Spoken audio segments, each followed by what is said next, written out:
everyone.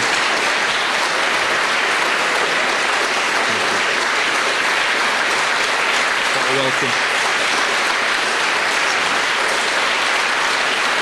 Thanks so much, everybody.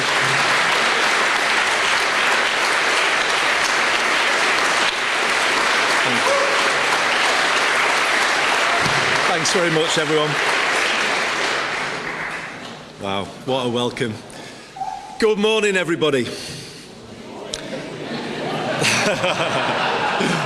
Are you ready for this? I'm sounding like I used to sound when I used to DJ across this great city, and I'm probably doing that because I'm missing it so much. I'm missing all of you. I am missing all of you, missing this place, the people. You were just brilliant to me in my 9 years as mayor. I could not have asked for better backing. You were there at my back all the way through, and I will never forget what this place did for me. It's been such a wrench to leave that I've had to get special permission from what people in Westminster call my Manchester clothes. I've had to get special permission to wear them this morning. Sorry, Kemi, about that. However, I have bowed to public pressure on one front. I have bought some new running shorts.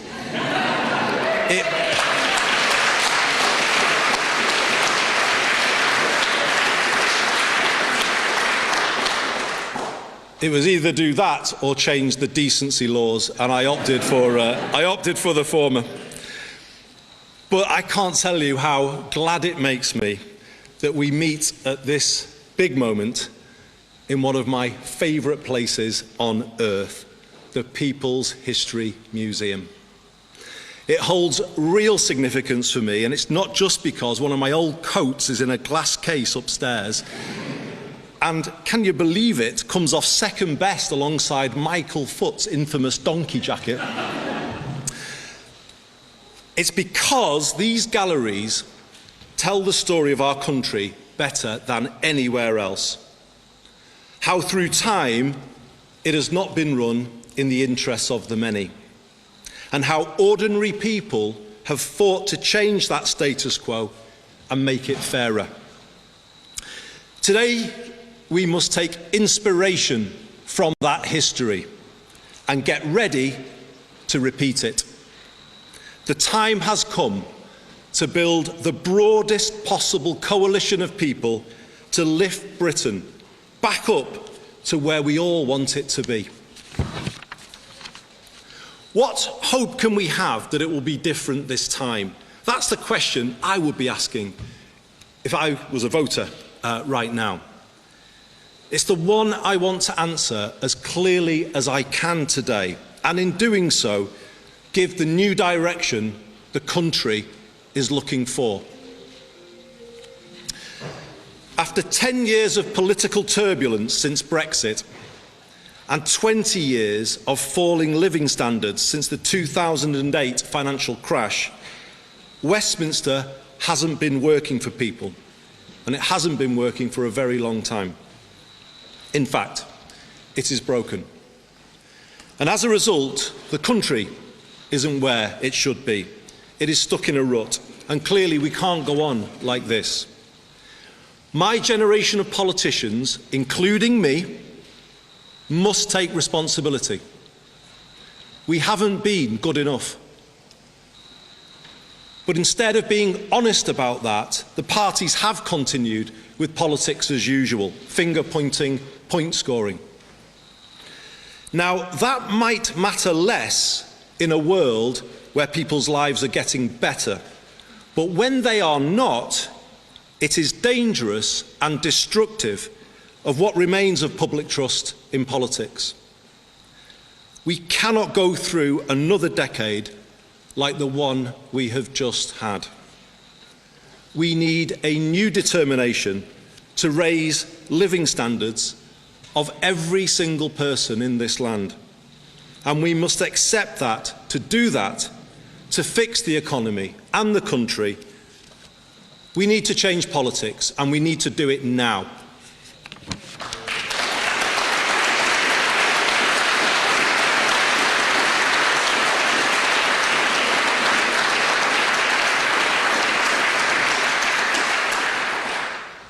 So let me state my clear intention as I put myself forward.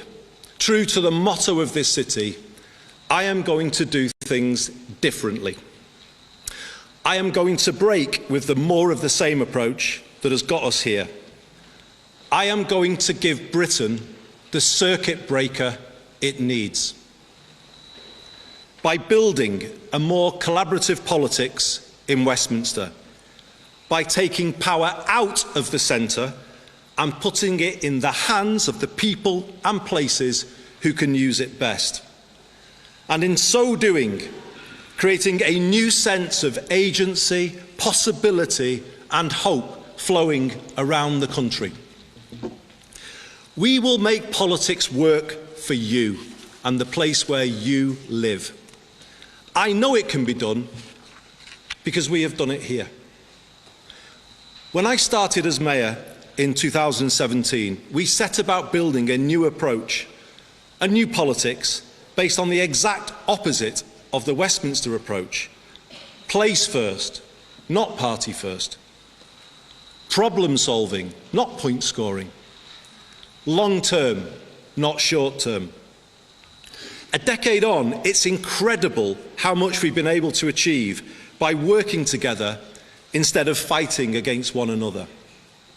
The Greater Manchester Way is based on strong partnership between all sectors, public, private, community, voluntary, academic, faith, and our trade unions. We ask everyone to face the same way and then pull in that same direction together. Let me give you an example. When we realised the last Conservative government had done something significant by introducing 45-day work placements for young people linked to T-levels, we set ourselves the mission of finding one for every young person who wanted one. Over the course of last year, we rang round our businesses in the city region and with the help of hundreds of companies delivered our goal of 1,000 extra work placements. That's 1,000 extra young lives changed every year, and it shows what a place can do when it works as one. For Britain to get back where it should be, those same principles need to be applied now to how we run the country, pull in the same direction, move forward together. But let's not kid ourselves, this is not as easy as it sounds. Westminster and Whitehall are set up for conflict, and they require radical change if the country is to get back on track. I left Westminster a decade ago with the Mayor of the Liverpool City region, Steve Rotherham, because we could see it simply wasn't working for the northwest of England and the people here, and indeed other parts of Britain, the same thing. The Parliament I returned to on Monday is full of good people, many of them here in the audience today, members of Parliament who've joined us. And they are working hard every day, trying to do the right thing for the places that they represent. But it's hard, it's too hard for them to make change. Why? Because power is not in the hands of those places that they represent, but held by an insufficiently accountable, outsourced state. We are one of the most over-centralised countries in the world. And worse, that over-centralised heart of the country is not pulling in the same way, but in different directions. That is the reality of Westminster now, both within our parties and between them, and between the departments of Whitehall.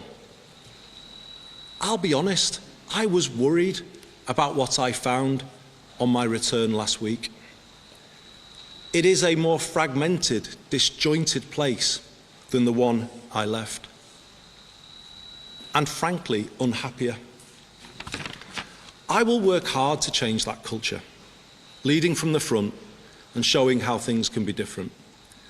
Letting MPs be authentic representatives and not using the whip system to create fear or close down debate. Involving more people in the work of the government and drawing on the breadth and depth of talent and expertise our party has to offer. While the political direction I set is not up for negotiation, I will build an inclusive team at the very highest level so that all parts of the party and the country can see themselves reflected and represented in it. And may I say, I will not announce those decisions on appointments, certainly not today, and indeed not until the end of this process. So until then, feel free to discount the wild speculation in circulation. Message for the back of the room there. Good morning, Mr. Mason.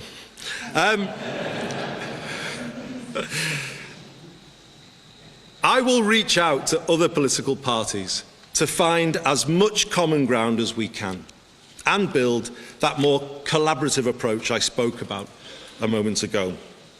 So, a greater sense of unity in Parliament will then allow us to give a clearer sense of direction to Whitehall. I was struck by recent comments from ministers expressing their deep frustration at the Whitehall turf wars. Like Parliament, the civil service is full of good people trying to do the right thing, but they are held back by the structure and culture in which they have to work.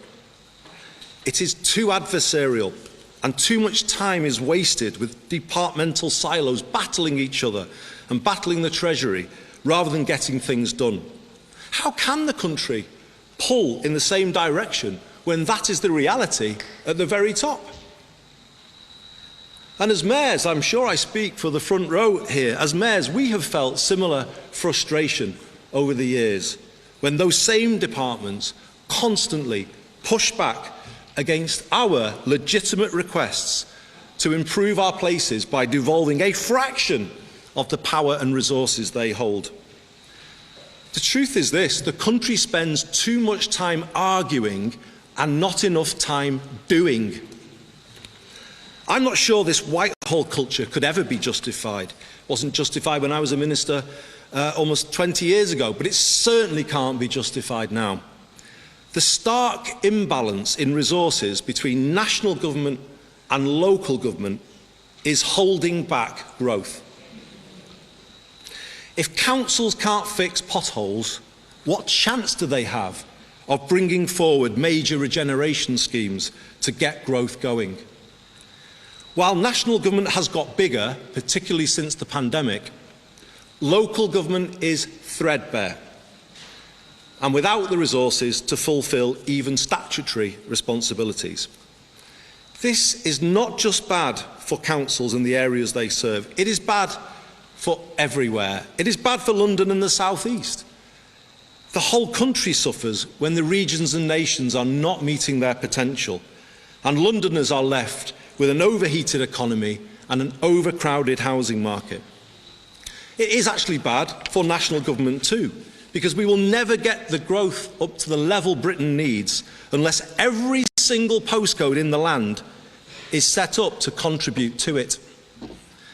This country hasn't thought in that way before, but with the Makerfield test at the heart of decision making, it will do from now on. To make it happen, we will bring about the biggest rebalancing of power our country has seen.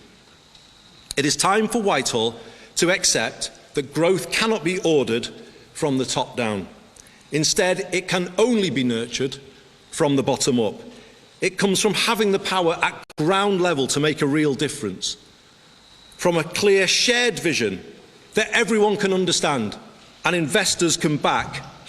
It comes from running sound finances, as we have done here in Greater Manchester, which in turn gives businesses the stability and the confidence to invest, increasing their productivity and adoption of new technology. It comes from placing our universities at the heart of local economies, as all the mayors do, and bringing the innovation-led approach through start-ups and scale-ups. It comes from committing to decent infrastructure in all parts of the UK and getting national investors to back the aspirations set by regions. It comes from giving people the security of a good home and good employment so that they can be as productive as possible, from good mobility and an ability to afford the basics. And it comes from not leaving everything to the market, but public intervention where necessary, to set higher ambitions for towns, as we did in Stockport, and kickstart the process of change. This is Manchesterism.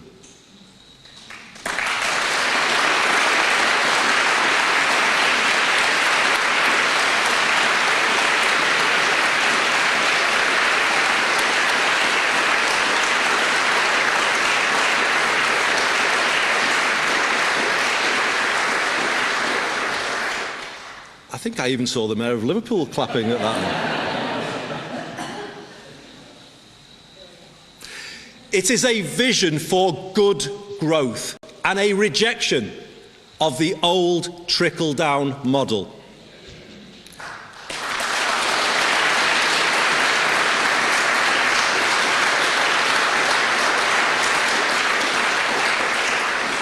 And like the ideas this museum celebrates, which grew here and changed the country, so all parts of the UK should now be given the chance to develop their own version of the same, focusing on the things that matter most to them.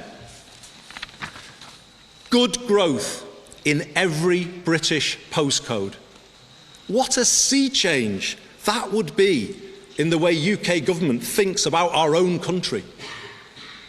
Places no longer forgotten or written off, as they have been in the past, but supported to make the best of their assets, seeing the positives in all places. And there are positives in all places, in all postcodes across this United Kingdom. Let's always remember that.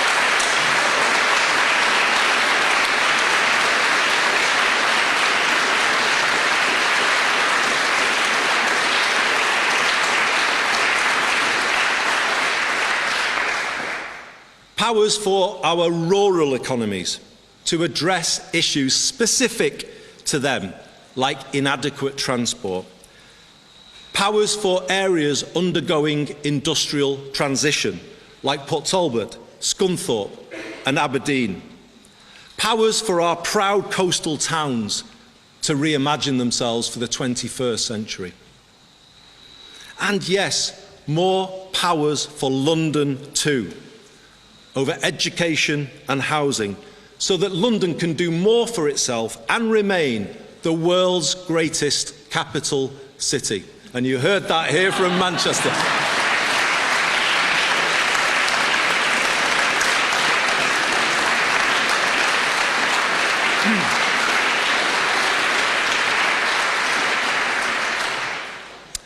All of it backed by the stability that comes from sound public finances, as I said before, and the discipline of our current fiscal rules. I hope people can begin to feel, hopefully you can, some of the excitement that comes with the change that I'm setting out today. It promises a new era of possibility for Britain, possibility in places that haven't felt it for a very long time. And I know, because I heard that from people on doorsteps in the by-election. But let's give them that feeling, that ability to hope, to aspire to better. The change will be the biggest change in our lifetimes to the way the country is run, and it is consistent with the 2024 manifesto. We will create a more streamlined state with a clearer purpose to power up all parts of the country and put a laser-like focus on growth and regeneration, good growth. The change will be driven through the Prime Minister's office in an extended operation based here in Manchester.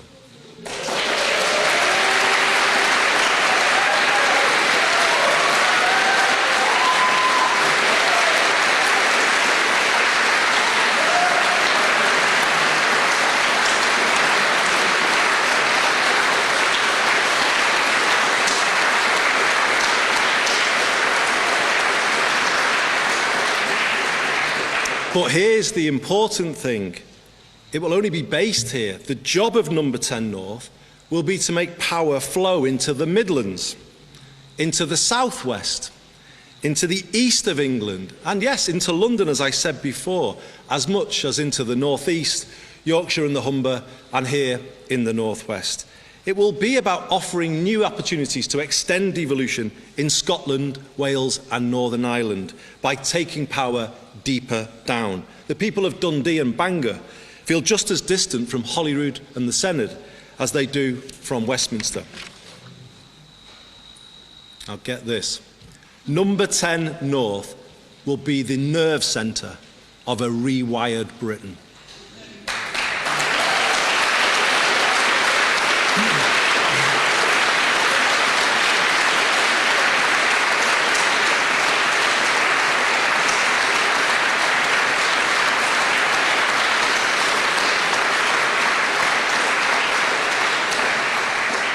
It will be the conduit through which we redistribute power and resources across the UK. It will coordinate all parts of government at national and local level to agree a long-term economic strategy and help all places set new growth ambitions.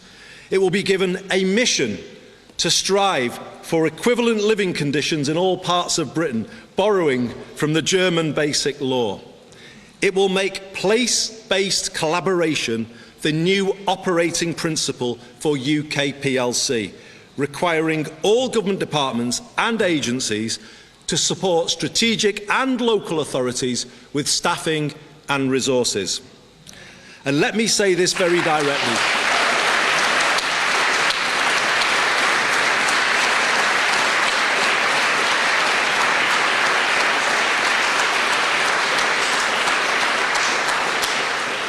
And let me say this very directly. The days of Whitehall fighting the devolution power into the regions and nations are over, for good.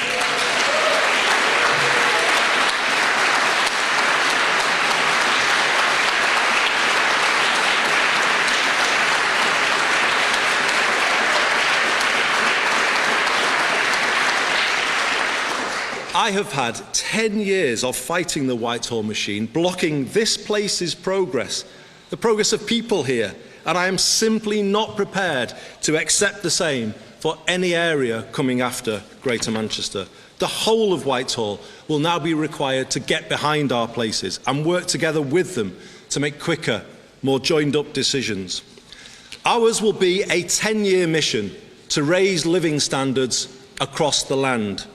To do this, Number 10 North will support the regions on 3 clear tasks: reform of essential utilities, reindustrialisation and the regeneration of places.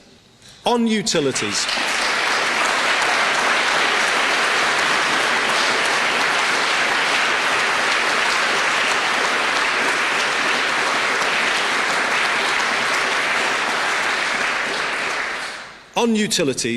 we will ensure all parts of the UK are able to take greater public control of essential services like water, housing, energy and transport, learning from the model that has transformed our bus networks here in Greater Manchester.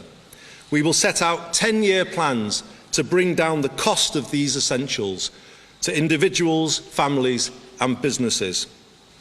On reindustrialisation, we will support every region to set clear and credible industrial ambitions and provide the support to achieve them, encouraging more cross-UK partnership between places with complementary industrial clusters, as Cambridge and Manchester have done on life sciences. We will consolidate public and private investment at a place-based level and help all areas establish good growth funds, as we have done here in Greater Manchester. We are such an inventive country, and going forward we can be the world's leading innovation nation. This is the key to higher growth, and I want more world-beating British manufacturers and service providers at the frontier of new technology and exporting to the world. I will back our scientists, technologists, entrepreneurs and creatives, as I have done here, and show how Britain will be the innovation nation of the next decade. We will get better at capturing full value from their ideas for UK PLC by changing the culture in Whitehall when it comes to backing British industry.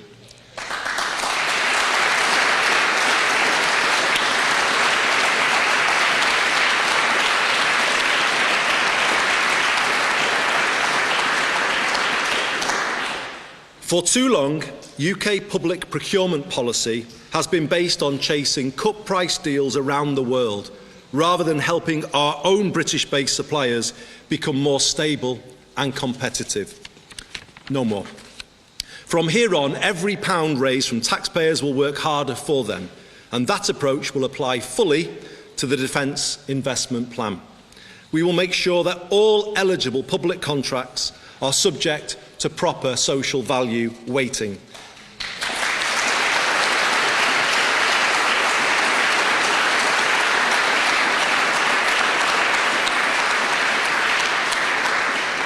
And we will do that to make sure British-based companies are in a better position to win those contracts. This change is essential, given the need to build our own resilience in places across the country in an increasingly uncertain world. We need to safeguard sovereign manufacturing and production capability across the country in critical sectors like steel, defence, energy, food and farming, rather than just being prepared to let it go, as we have sadly done in the past. In return,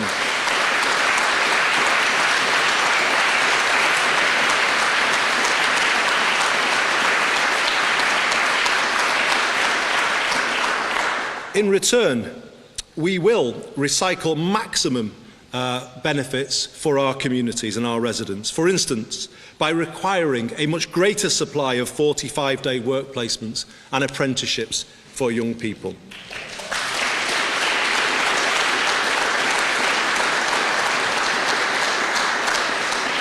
I take very seriously the findings of the recent report by Alan Milburn. We need a complete rethink of how we support the next generation to succeed, and it has to start with the education system. The days of a school system configured entirely around the university route will be brought to an end. University is great for those who want it, but when are we going to focus on the life chances of those kids who want something different? When? The country hasn't done that for a long, long time. People have argued over many years for an education system based on parity between academic and technical, and that is what we will build, giving every young person growing up here a clear path into a re-industrialised Britain. Where young people need mental health support, it should be provided as part of in-work support. And we will answer the call from the mayors, and particularly the Mayor of the North East, for devolution of employment support and changing the way we support and sustain people in employment, working much more through our community and voluntary sector at a grassroots level, working with organisations people trust to help them, rather than going to places that they fear. This is the difference that the mayors can make, and in doing that, we will reduce the welfare bill in a way that is fair and lasting and helps people move forward. Another way to do that is by repairing the public housing stock. Britain has lost almost 1.5 million council homes since the 1980s, and around the same number of people are now on housing waiting lists and have been there for a very long time. As a result, the country is in a housing trap. We are forced to chase rents in the private rented sector through the benefit system. When governments try to control these costs by freezing local housing allowance, it makes families homeless and places unfunded pressures on councils when they have to pay for temporary accommodation. Britain's housing crisis is having a ruinous impact on its public finances. So, working with local areas, Number 10 North will oversee the biggest council house building programme since the post-war period.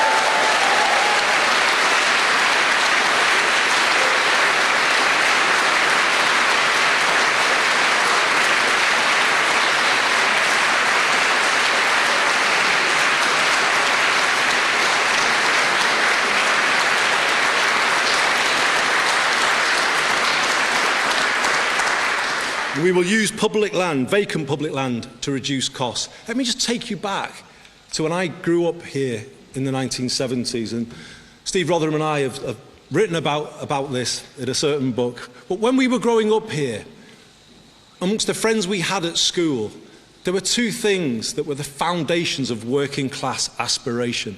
A council home, a secure home that was the foundation for everything, and then good technical education. And those things have been taken away in the decades since. So no wonder so many young people struggle to make it work and then don't make it work. Don't blame them. Blame ourselves. We haven't been giving people this stability, this ability to get on in life. And it's time we did and brought back working class aspiration, the chance of somebody growing up here to be everything that they can be. And that's what we'll do. And also make this a city where no one has to leave to get on in life, or any of the other cities represented here today. That's what this new era is going to be all about. A sense of hope, of possibility, that things are achievable that you might not have thought were before. And having this focus on council homes again and building them in all parts of the country, it will represent a decisive shift to a more preventative, productive state, adopting a national housing first philosophy, as has been pioneered so successfully in Finland. If you don't give people a good home, what chance have they got of having a good life? What chance of making the health service sustainable if people are not living in good accommodation or getting a good education for kids? Everything starts with a good home, and this country finally has to put that at the top of its priority list.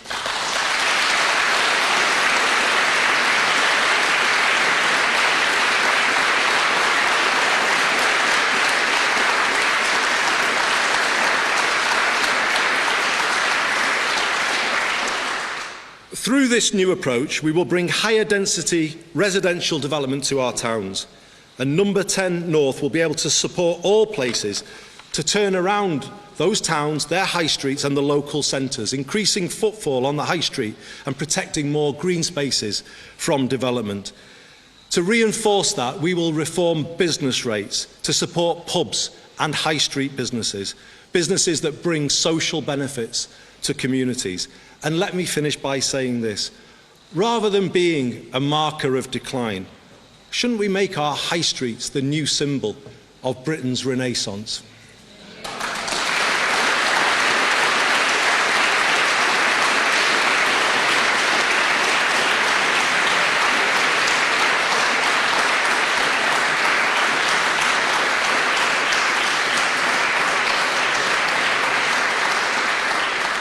Ours is a 10-year mission to raise people's living standards.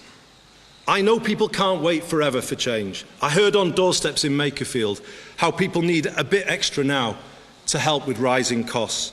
I will do my very best to deliver it, and whilst not taking risks with the public finances, will seek to give Britain some breathing space as soon as I can. People need to be able to look forward to a night out or a holiday with the kids. People need hope. This brings me back to where I started and the stories told in this building of how ordinary people, right back to Peterloo 200 years ago here, changed a British state not built with them in mind. Our modern challenge is exactly the same. An economy which, from the mid-1980s onwards, has not been built with them in mind, and instead has handed more to those who already have most and left people overpaying for the basics. If people in 1844 could form the cooperative movement in Rochdale to lower the price of food, then why can't we act now with similar courage to make life better? Imagine what things could be like if we succeed. Imagine what it would feel like to live in a country wired to work for ordinary people rather than against them. Imagine if all local areas could build homes people can afford to the point where they could guarantee one for everyone. Imagine if we could bring down the cost of energy for people and businesses and the good things that would come from that. Imagine good growth in every postcode and hope in every heart.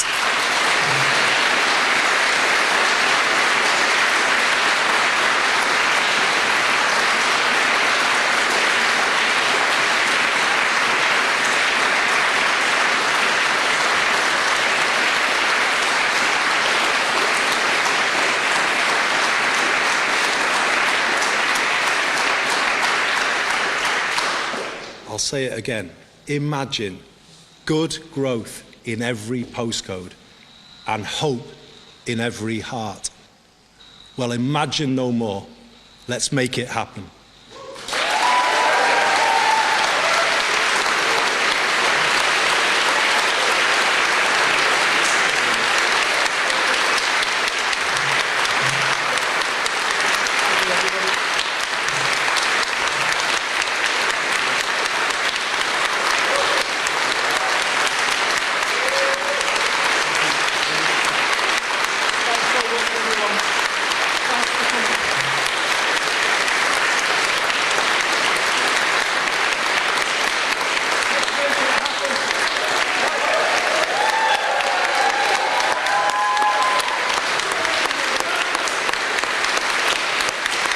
Thanks for